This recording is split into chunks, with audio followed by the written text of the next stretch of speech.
Get AT&T Unlimited Plus, our best wireless deal on unlimited data. Plus, save $25 per month on DirecTV. It's entertainment your way.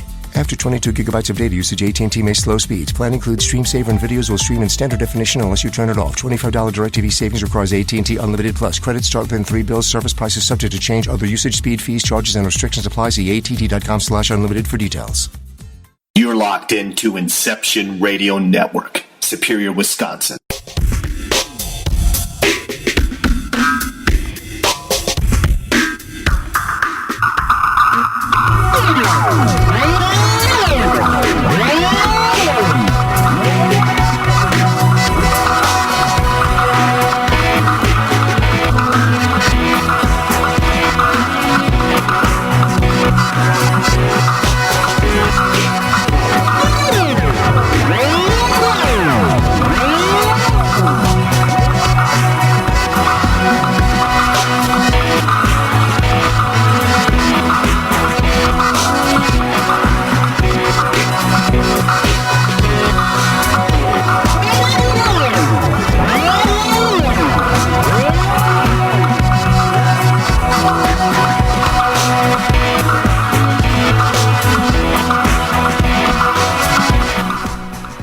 Hello everyone, welcome to Paraversal Universe on the Inception Radio Network, brought to you by the Northern Wisconsin Paranormal Society Limited and the Northwoods Paranormal Resource Center here in Rhinelander, Wisconsin.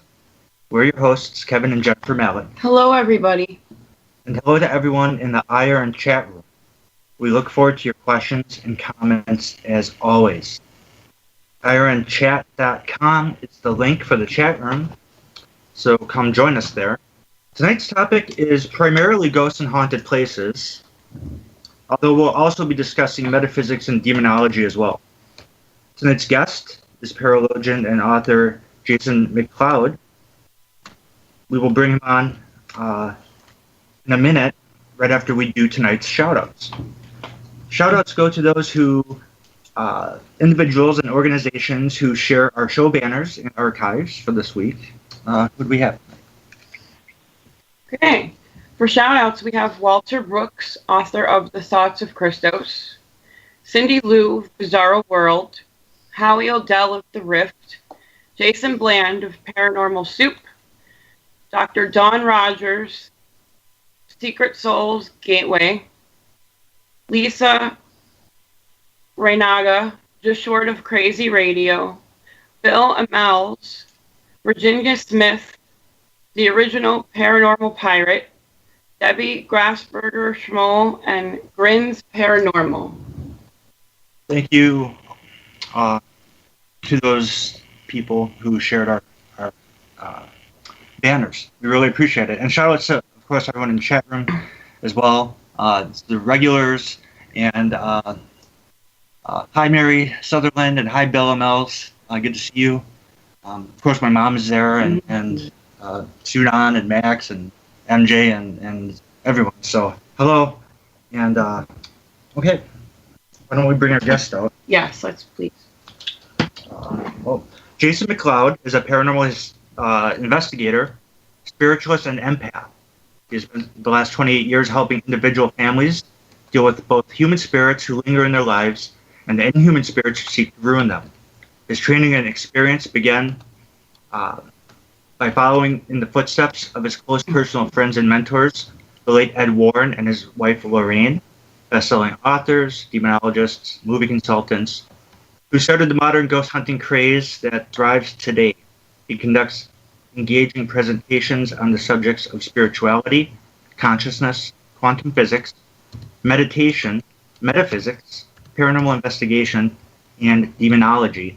Was the third question, and I said, I believe it is. And she said, well, welcome, aboard. And basically that was what I call the universal law of intention, sitting with my friend Lou saying it'd be so cool to work with them. Yeah, no kidding. And then the universal law of conscious manifestation, to totally have that happen instantly. And that, nothing like that has ever happened to me before, but it's all about synchronicity, and things don't happen in your life by chance. It's all synchronicity. And when you're ready for it, when you make the intention known to the creator of all things, then if it is something that is meant to be, that if it's meant for you, then you're going to get involved in that. And that was pretty much, I just, was totally enthralled by the whole thing.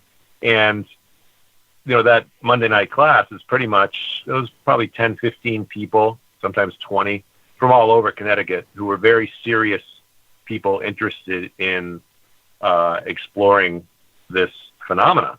And I was blessed to be able to be a part of that. And of course, Andrew Thompson was there, and he was almost as sensitive as Lorraine, I dare say almost equally sensitive. But we can get into what psychic abilities are and how they function. But other people there, of course, their nephew, John Zaffis, of course, this is back in 1989-90, and several other, very interesting investigators who I'm still in contact today. In fact, I'm discussing recreating one of the cases that was actually absolutely pivotal as far as my own understanding and my very first psychic experience together. But we have to consider whether or not, we're going to have to change names and things like that because, all the legal mumbo jumbo. But people really want to know what it was like to work with the Warrens, and I'm so blessed to be able to say that I did. And that's really the primary reason why I ended up writing about this case that I wrote about in my books called Dark Siege, A Connecticut Family's Nightmare, and also the sequel.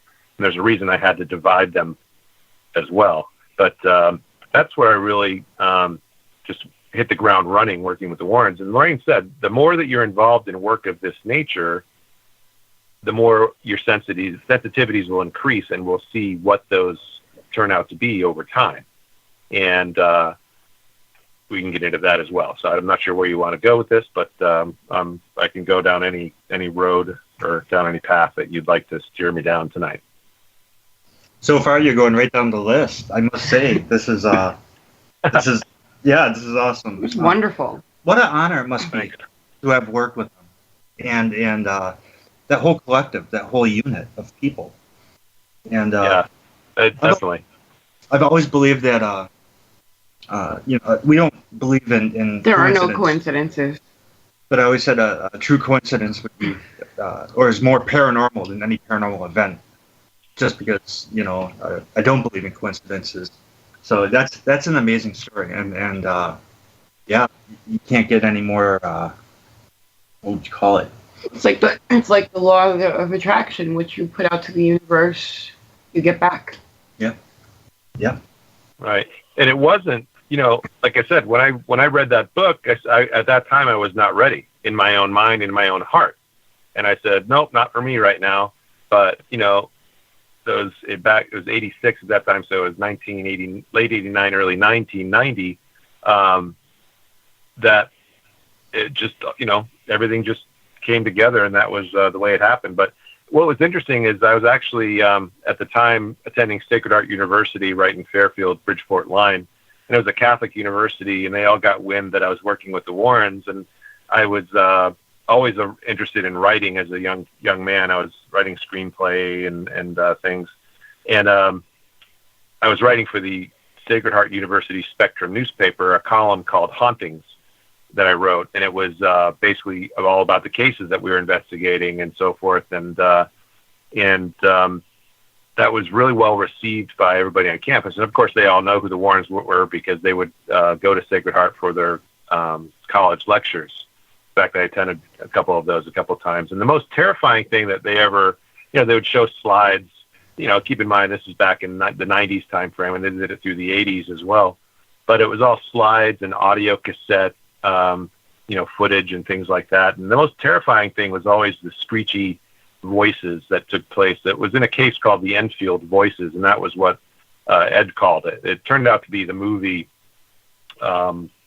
about, I don't even know what the name of, I don't know what they called the name. Maybe it was Conjuring 2, but it was the case in England about the house in England and the spirits there.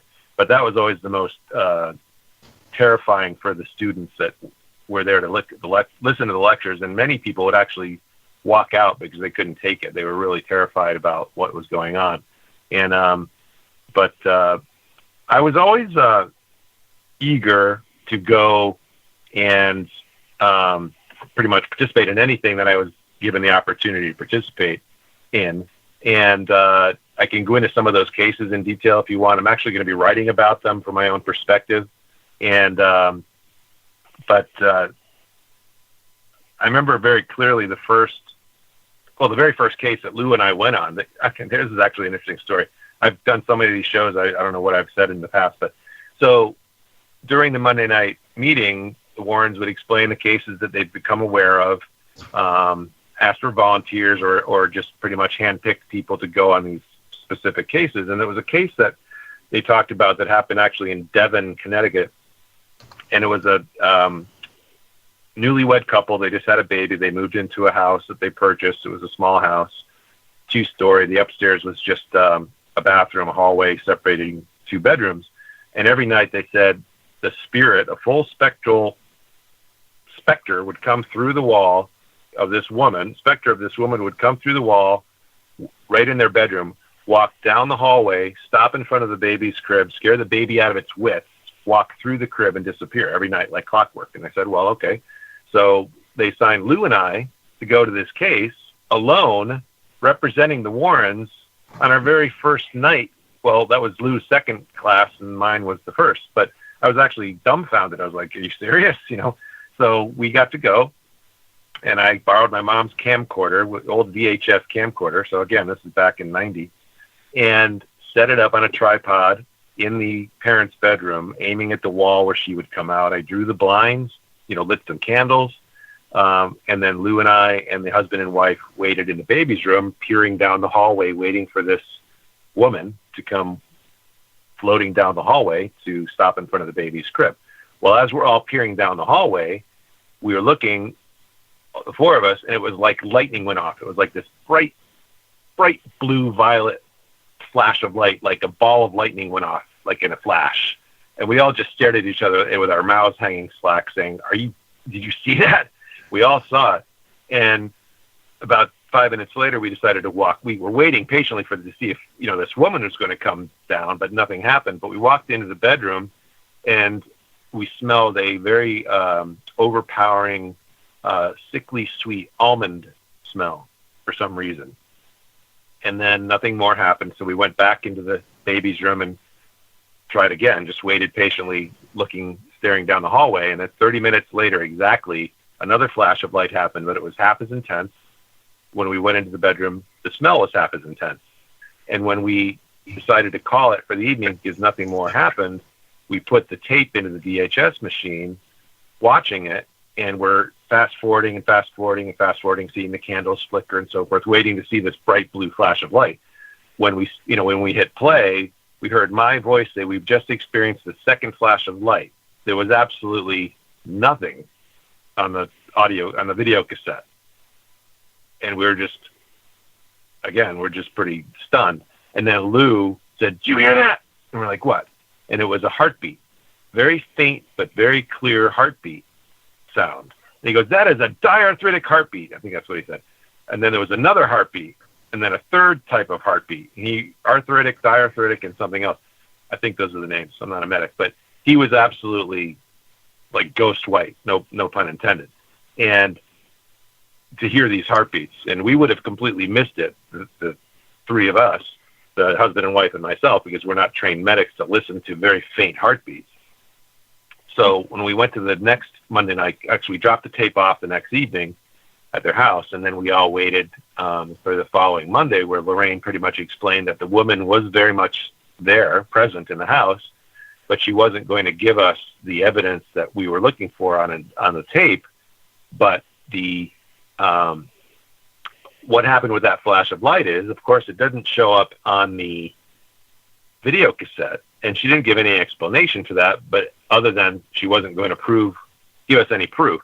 But it was the heartbeat that was a specific message for Lou and Lou alone. And that scared Lou about 50% out of the whole idea of even getting involved. And that really makes me chuckle inside, because this poor guy has witnessed absolute horrors on the battlefield. And, you can imagine what you experience as a medic. He's told me some amazing stories. And to be afraid of hearing a heartbeat on a video cassette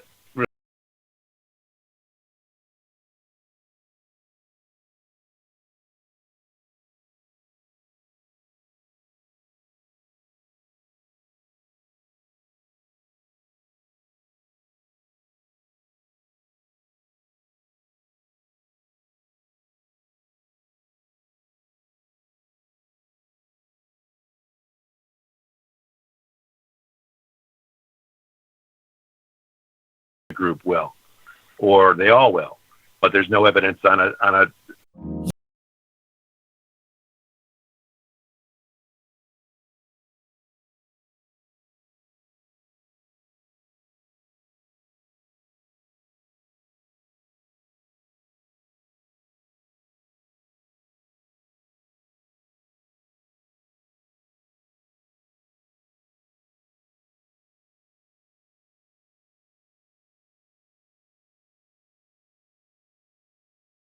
answer. physical instrument that's trying to record the events that took place in the house. Well, how is this possible? It's because our pineal gland has rods and cones. It's been called throughout history the third eye or the sixth sense. It's the grain of rice or pea-sized gland in the center of the left and right hemispheres of our brains, and that is what is photosensitive, and that is what picks up the psychic visions. And that is where this flash of light was projected into all of our minds instantly and simultaneously. So when you think about it, how is this possible? And it can happen because when you vacate, the body is like an insulator, right? When you vacate the body, you have the ability, these people who leave their bodies have the ability to hear everyone's thoughts all around them. There's no insulation anymore. They can also project things right into our minds. Ed Warren always said, he says, hauntings always begin in the mind. And when you think about when you have a dream at night, you're sleeping, your eyes are closed, your eyelids are closed, you're not even conscious, yet you're having a full color, high definition movie image in your mind. That's because you're able to, it's happening through your pineal gland, which is accessing higher vibrations and higher frequencies. And with the heartbeat, it was the same thing. There was never any physical body near enough the camcorder for the camcorder to pick up a heartbeat, and nor was it sensitive enough. Yet here it was. We weren't even in the same room at this time. Yet you're hearing the heartbeats going on. So the thing that scared Lou out of his mind, totally out the door, was when we all went to Dudleytown, and I'm not sure if you're familiar with that whole area, but that was absolutely very, very fascinating. And I believe that's where they got the entire Blair Witch idea from this place. Are you familiar with Dudleytown? No, I'm not. Okay. I don't want to spend too much time into that, but it's actually a haunted village near Cornwall, Connecticut. All that remain there now are foundations, but it was this actual whole history. But you can research that. You can look that up on Google, or there's videos made called Dudleytown. But that was absolutely terrifying for Lou, and he couldn't take it anymore. But they won't even let you in there anymore. The state police will actually come and throw you out if you end up going in there, because people disappear. It's really serious. It's a real haunted place. It's really actually quite dangerous to go into. And that's a whole other story too. I was actually going to write a book about that, but I have all these books in the works. I have 6 different books in the works right now, and I'm trying to get 2 out before the fall of this year. And I'm actually way behind schedule, but I have so many other projects going on, and it's just so interesting to be doing what I do. And so, where would you like to go now? Well, the case that you wrote about in your book, right. What was it about the case that made you decide on documenting that specific one? I was never going to talk about this case. The family never wanted to talk about this case because of the fact that it was so absolutely terrifying and so devastating to them and to their friends and to their neighbors and to everybody involved in any way. And the reason I ended up writing about it is because it was back around 2012, early 2012, and I was never a big social media guy, and that's when I first got onto Facebook. And that's when I noticed all these paranormal groups. I mean, just one after the other, with the T-shirts and the sunglasses and the baseball hats and all this stuff. And I said, wow. I said, I had no idea, because I've always kept to myself. I've done my own thing. I've never, sought the limelight or any of that stuff. And in fact, Andrew, one of my close friends who was actually working with the Warrens when I first got involved, he was actually going to be on the first ghost Hunter's show, and he said, I want nothing to do with this because it's going to end up being scripted tabloid television. And even to this day, he's along the same mindset I am. Is we want to help people work along, on the sidelines and just do what we do. So, to give you a gist, we only have about a half hour left, right? Or 47 minutes, 37 minutes? Yeah, we take our first break in 5 minutes from now. Okay. So I'll try to tell you about the brief history before I got involved in this case, and then we can get involved about this case and why I decided to write about it. But when I was working at the Warrens, Ed took me in my first demonic case. We actually I had my first totally amazing psychic experience on a case that we all investigated together, where I picked up the emotion of this woman who had perished. Her body had perished, and she went to the house because she was missing her child. She was on her way to go give birth, being rushed to the house via horse and carriage, and the carriage went off the ridge and broke, collapsed and crushed her and crushed the fetus, the infant baby. And her last conscious thought was get to the house to deliver the baby. Well, the conscious awareness that was going to use the body of the newborn baby for its particular life experience either never came down, fusing with the fetus or the baby when it was about to be born, or it crossed right over immediately. But to her, the baby was missing. And if you can imagine a woman's grief as she was about to go give birth to find that the baby's nowhere to be found, that grief I completely was overcome by, and my jaw dropped and literally tears just streamed down my eyes. And actually we just found the audio cassette of that entire spirit communication with the Warrens and 6 other associates. And I actually was the one that drove us up there. But that changed my life completely because it made me realize that the grief and the sorrow and the sadness that some of these people, and they're people just like you or I, who vacated the physical body when the body is no longer able to function, but they're still very much alive because we are eternal. And the grief that this woman felt, it changed my life, and it made me want to help these people in any way that I can. In fact, it even affected me on the way home and the next day when I was writing about it for the column for the newspaper, to the point where I was just, obsessed with getting back to that house to help this poor woman. But after that, I went out to college in Washington State to pursue my English creative writing degree. And while I was out there, the Warrens, Lorraine asked me to investigate a case in Idaho. I was in Eastern Washington, mind you, so it was just, good 40 minutes across the border. And that was fascinating. But then we had the Warrens flown out to Eastern Washington University to do their college lecture, and I took them to my fraternity house, and we went all across Spokane and the surrounding area and then the haunted places on campus. And that created such a buzz that I formed the Northwest Society for Paranormal Research to mirror their Northeast. And that's when I started actually teaching classes about this stuff. And that was a lot of fun and really, really rewarding. But then it's when I started actually putting ads in the paper for people to be able to, call me for help if they're looking for help with a haunting situation that they may have. And that was incredible. And I started actually relaying information and picking things up. And I call it picking it up because I didn't hear anything. I didn't see anything. It was just a knowing in my mind, like knowing a name or knowing why this individual didn't cross over and that type of thing. And that was something that was completely fulfilling.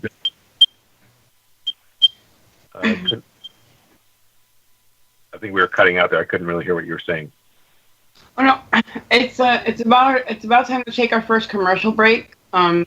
So we're going to take our first commercial break. You are listening to Paraversal Universe on the Inception Radio Network. Welcome back to Paraversal Universe on the Inception Radio Network. We're your hosts, Kevin and Jennifer Malek, and we're chatting with paralogian and author Jason McLeod. Before we bring him back on, I'd like to take a minute to thank everybody who makes Paraversal Universe possible, including graphics art designer Lawrence D. Meza, music by Matt Stens, producer Mike M.J. Lucas, webmaster Joe Champion, and of course to God for granting us this wonderful show, an opportunity here to be with you all. This segment is brought to you by Lucas Wellness and the UFO Wisconsin Research Team. We also have 3 Paraversal Universe like pages on Facebook. Also check out Jennifer Malek, Psychic Demonologist, Jennifer's like page, and of course the Northern Wisconsin Paranormal Society Limited like page. We have 2 group pages worth noting. Lake Monstrosities, which is the largest group page on Facebook for aquatic mysteries and lake monsters. And finally, Ultimate Conspiracy, which is pretty much self-explanatory. Questions for our guests, go to irnchat.com, our live IRN chat room, where you can post questions and make comments. And Jenny will pass those along. Next week on Paraversal Universe, we will be talking to ufologist and publisher of UFO Truth magazine, Gary Hesseltine. Really looking forward to that. Okay. Let's bring her back on. Yeah. Jason, you still with us? I am. You were discussing your book, and we had asked you specifically why you had chosen that specific story. And right. So I was never going to talk about this case. The family didn't want to talk about it. I became aware of all the different Facebook groups out there that, all the different paranormal groups. And I said, I've worked with the pioneers of the entire field, the whole modern ghost investigation craze that thrives today. And I said, the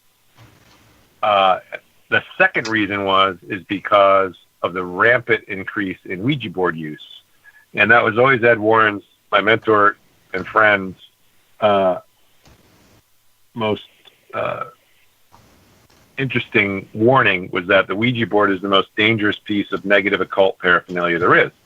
And I have to agree with them, because every time that I've ever become aware of a case that has existed where obviously preternatural entities were infesting people's homes and causing things to happen in a way that would boggle most people's minds unless they witnessed it themselves, that is absolutely true. And it was actually absolutely true in this case that I wrote about, that I called Dark Siege, a Connecticut Family's Nightmare. When I graduated college, I came back to Connecticut, and I put flyers all over the place. I was living in Westport, but I put flyers all over the place for a seminar called Transcendence that I was putting on at the Westport Inn. And the family a family friend found one of these flyers. In fact, it was actually in a newspaper that the family found while they were in the diner, desperate to find help. They didn't ever hear about the Warrens. They had no interest in ghosts. They had no interest in the paranormal. They weren't, religious really at all. They described themselves as non-practicing Christians. But this case was so absolutely devastating for this family because they did everything wrong at the absolute worst time. And I decided I was going to write about it. I was going to use my creative writing degree that I'd recently earned, and was going to write about this case in a true crime novel, Stephen King-esque horror fiction format, meaning it was very detailed, it was very descriptive. I'm very good about writing about weather and about, I paint the scene, and people described it as a cinematic writing style. And it's done remarkably well for 2 reasons. And I'll get into those reasons after I explain the horrific nature of the case. But this was a case that happened back in '93, and it was a 6-year-old girl and her mother who happened to be driving by one of the most haunted cemeteries in all of New England, if not the world, called Union Cemetery. And it's actually where Ed Warren filmed The White Lady, where a spectral form called Red Eyes has been photographed and filmed on many occasions. But they had no interest in cemeteries. They had no interest in ghosts. It was actually a very stormy afternoon, October 20 time frame, and 93, very stormy, everything classic, driving by a cemetery. Well, the mother was, just joking with the 6-year-old daughter who was buckled into the back seat on the right-hand side. Be very watchful, Kelly. Maybe we'll see a ghost, and she said, that's scary. She wasn't, happy about that at all, because the rain was coming down, the leaves were blowing all over the place. But then she was actually looking for it. And Mom was an artist, which makes her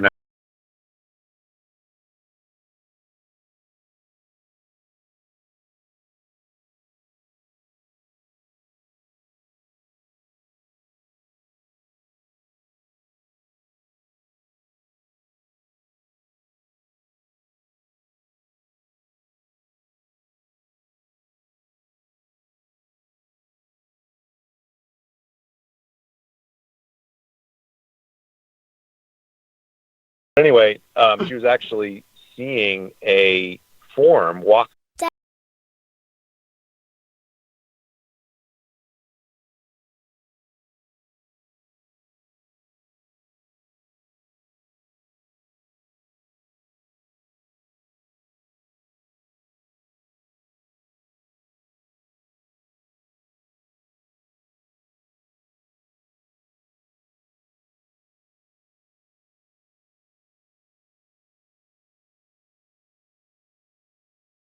through the gravestones toward the car, walk through the wrought iron fence up toward the car, and follow the car, disappearing and reappearing.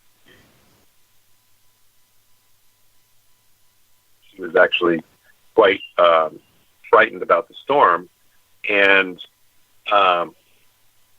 came up right up to the back of the window and scared her to death. And she screamed, and Mom cut the wheel and sliding on the slick leaves, and she almost had an accident and so forth. I mean, classic horror story right there.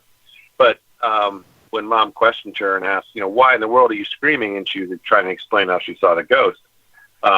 She tried to, her rational mind said, there's no such thing as ghosts, Kelly. They had no interest in ghosts. And she insisted that there were ghosts, of course, because she saw one. And it wasn't until the next morning that Mom herself actually, when the kids were at school and her husband was at work, her husband was a real estate broker, totally left-brain scientific type of individual who had no capacity to even register that there could be anything of a spiritual nature that existed. But she herself experienced this same form that Kelly described earlier to her in the kitchen. And it wasn't until the 16-year-old brother and his two best friends got off the bus later that afternoon and saw this man, when they were inside, saw this form walking on the outside perimeter of their yard.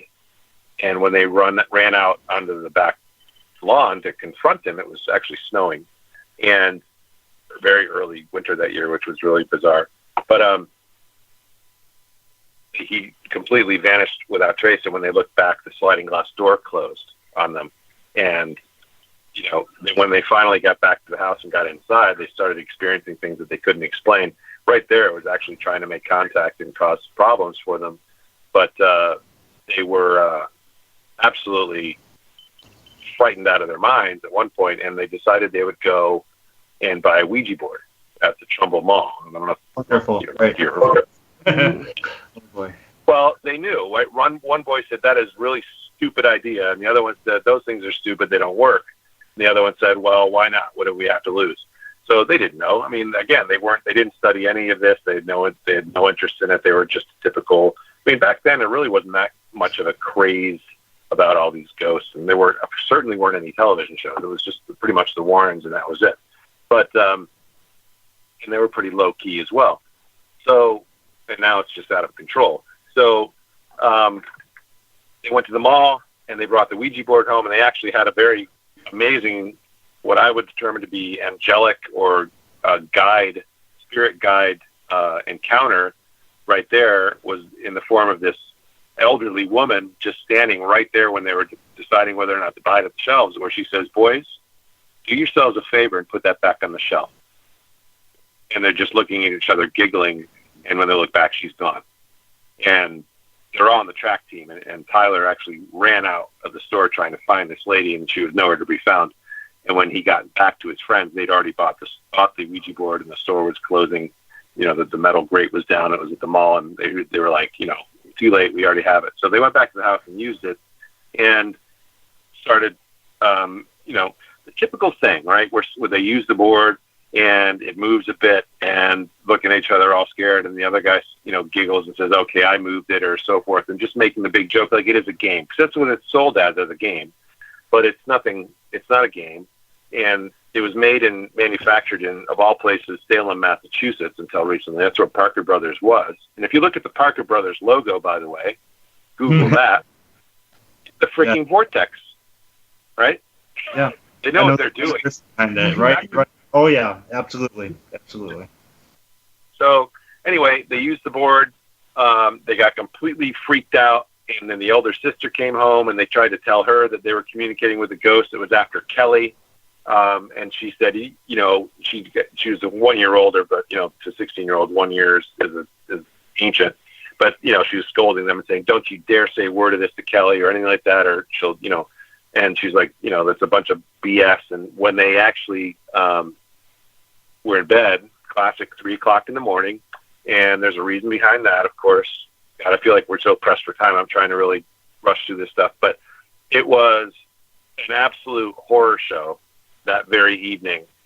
And the elder sister, Sarah, witnessed it. And they were terrified out of their minds. And that is pretty much, they issued all the wrong statements, all the wrong challenges at all the wrong times.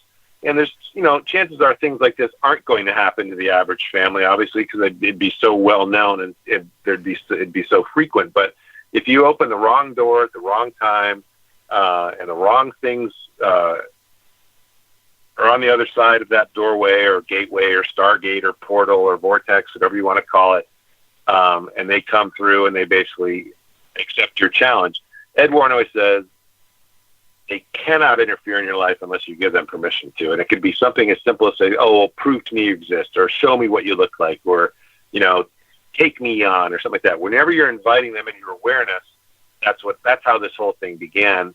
And if they never played with the Ouija board and all we had to deal with was the spirit of a man who was a very negative individual, but just still a human consciousness, it would have been so much easier to handle this in a very compassionate, loving way, and to talk this man into going on instead of staying here earthbound. But because they flung those doors wide open, this was the most horrific case of demonic, diabolical infestation, oppression, and possession and exorcism that I've ever witnessed in my life. And I said, I have to tell this tale in a way that's going to warn the teenagers about Ouija board use, because that's when everybody starts to delve into them, early adolescence, early teen years.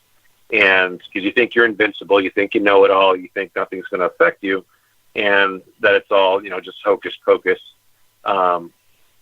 But it's not. And the family to this day does not want to go public. I had Paranormal Witness call me and wanted to basically have everybody on to discuss this case. But the reason they don't want to is because of what happened the second round. Okay, I had to release it in 2 different volumes because, one, it would have been an 800-page book, and that would have been a really tough sell for somebody who's a self-pub author, and especially when I wasn't known at the time. And plus, what happens, I wrote the first book as a warning to teenagers first and foremost, for housewives, for families, and to help them understand that this lack of communication that took place in this family between the husband and wife, between the parents and the children, between the kids themselves, was absolutely the worst thing they could have done, because nobody knew what was going on. Things were happening to everybody simultaneously. And if they only talked about it, they would have maybe made it easier on themselves. But it involved the possession of one of the family members. It involved exorcism. It involved possession and exorcism. It involved a process called sufumigation, which is what I performed in the house as the exorcism was taking place. And it was devastating for their neighbors, for the family friends, for Sarah's boyfriend, for the clergy, for the investigators, for the psychics, it was just absolutely horrific. And the reason I wrote the second book as a separate volume is because for 18 and up is because of the graphic sexual attacks that took place on 2 of the teenage boys. One was an incubus attack and one was a succubus attack. One was straight, one was gay. And these demonic entities, they'll go after you based on what you are, who and what you're attracted to. to weave their way into your life and then make you pay, and make them pay. They did. And it was a horror show. And, you know, what happened in that case is very rare, but it devastated the lives of a good 15 people. And maybe eventually they'll want to talk about it. They agreed to talk about it with their, you know, with their identities masked and things like that, because with recognition, basically what happened is after it was resolved the first time, without giving anything away or any of the details, is we told them, don't talk about it, don't think about it, right? Don't even let it enter your mind, because giving these things recognition through quantum mechanics, through entanglement, we're all connected anyway. And most people don't even know how to separate or sever the connections or cut the cords between two people, let alone an entity that's never walked the earth in human form, that is existing outside of the laws of physics that we know. They came right back and you know, ruined. It was twice as devastating. And readers have said, both books, by the way, are required reading for Bishop James Long's demonology class, you know, that teaches a demonology study. But my books are called Dark Siege, Darksiege, A Connecticut Family's Nightmare, which is the subtitle. The sequel is Dark Siege 2, The Nightmare Returns, because it returned, it did. And you can find them on my website, including the first chapter of each book in its entirety to read for free, darksiege.com. Now, what makes the book so fascinating and so well received is because of the way I wrote it as a true crime novel, Stephen King-esque horror fiction format, but each book has a 100-page chapter-by-chapter analysis where I explain much of what we've discussed tonight, how I met the Warrens, my beliefs growing up, my spiritual beliefs, and so forth, my first several cases, but then breaking down all the activity in each chapter, explaining why these things happen, the science and spirituality behind the paranormal, pretty much, why these things happen to some people and not others, what the family did right and wrong every step of the way in each chapter by breaking down the activity and explaining what other people have done in these situations, by referencing some of the very well-known cases and some cases that aren't well-known, that I was involved in and that the Warrens were involved in, that I knew about because I was studying under them. But to help people really understand why these things happen. But most importantly, how to protect yourself, how to understand that we are intimately and permanently connected to our Creator.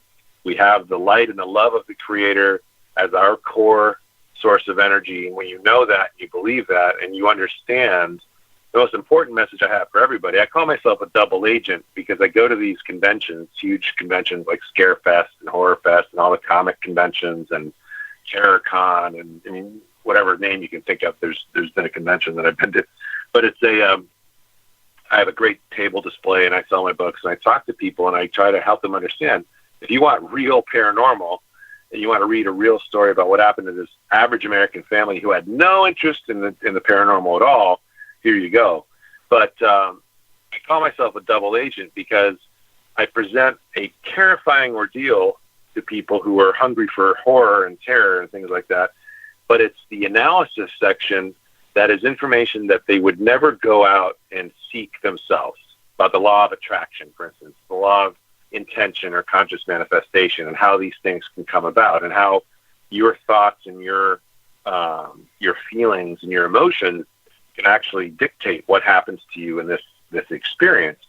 And then get into what this experience really is all about, but also how love is the highest frequency of them all, and fear is the lowest. And love will conquer darkness every single time. If you stand in your own power, know that you're protected by the Creator through your core, radiating love from your heart and being in heart-centered awareness and being a kind and compassionate individual. Radiating love from your heart is the opposite of what they want. They want you to be terrorized and full of fear and depression and helplessness, and they want to crack your auric fields, your emotional body and your emotional body and your spiritual body, and how that is so very important as far as our own protection and so forth, going into dirty places, for instance, or just even being in a situation where there's actually spirits around or demonic entities around it, God forbid. But it helps empower people to understand why these things happen, how you can make sure they don't happen to you or to anyone you love, and what to do about it if it does happen. And like I said, Bishop Long has made the books required reading for his demonology studies. And I was on Coast to Coast AM about this case twice. Actually, the first time he actually was on by himself, and he said he has to tell people about this book series. And that's a great endorsement. And he's a spiritual warrior if there ever was one. But I've been blessed to work with amazing people, and I have so many other books in the works. In fact, I have 2 coming out just before Halloween this year. And I know we're running short. But anyway, again, it's Dark Siege, A Connecticut Family's Nightmare, Dark Siege 2, The Nightmare Returns at darksiege.com. If you go on Amazon, you can see I have over 170 reviews and almost all 5-star ratings.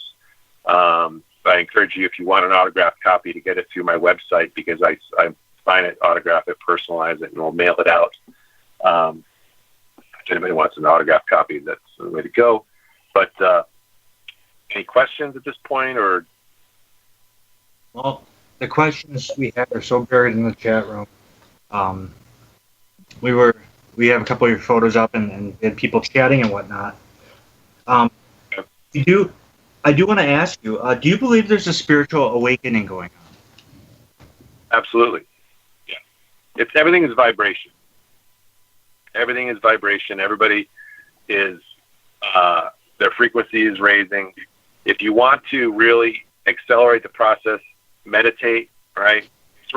Here's a quick meditation. You ready? This Yes. is what I talk about to everybody that comes to my table, especially anybody, children, women who tell me how their kids see ghosts and things like that. So everybody close your eyes.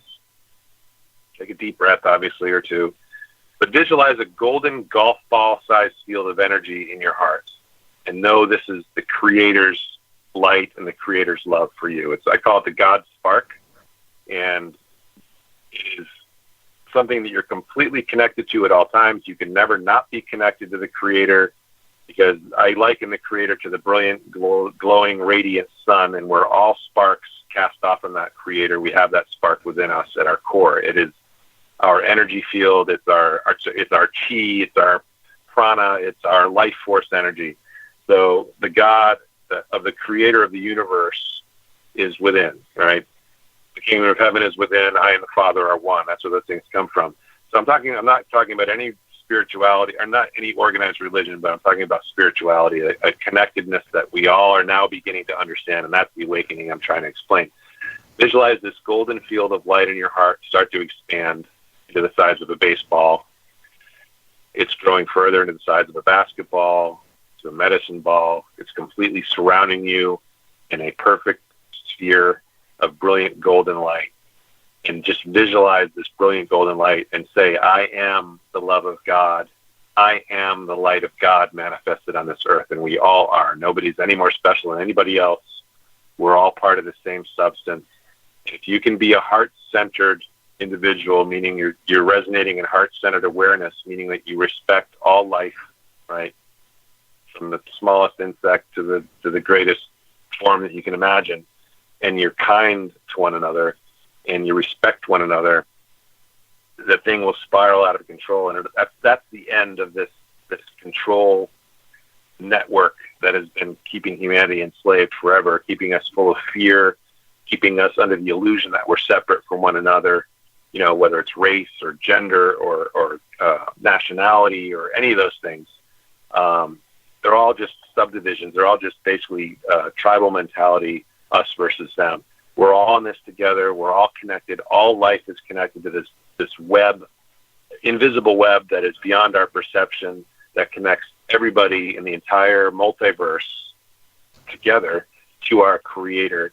And that is the power that I've always felt. And that's why I felt I was never going to be harmed walking into my first demonic case that Ed Warren took me on all those years ago, why I've never been attacked since, and how this has helped me, especially in Volume 2 of Dark Siege 2, push these entities right outside of my awareness, right out of my car, and off the property altogether, because that's how powerful we really are. But you have to believe it, and you have to know it.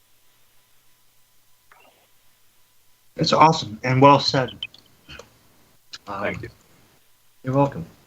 And thank you so much for taking time out of your schedule to come chat with us.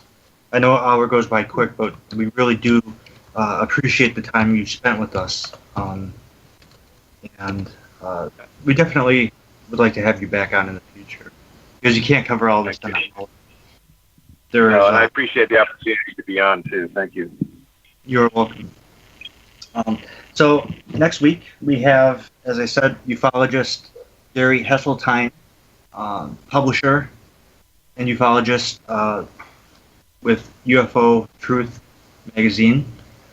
So join us for that.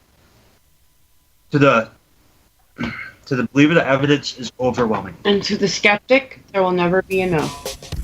Thank you, everyone. God bless you. Have a wonderful evening and weekend, and we'll see you next week. Good night, everyone.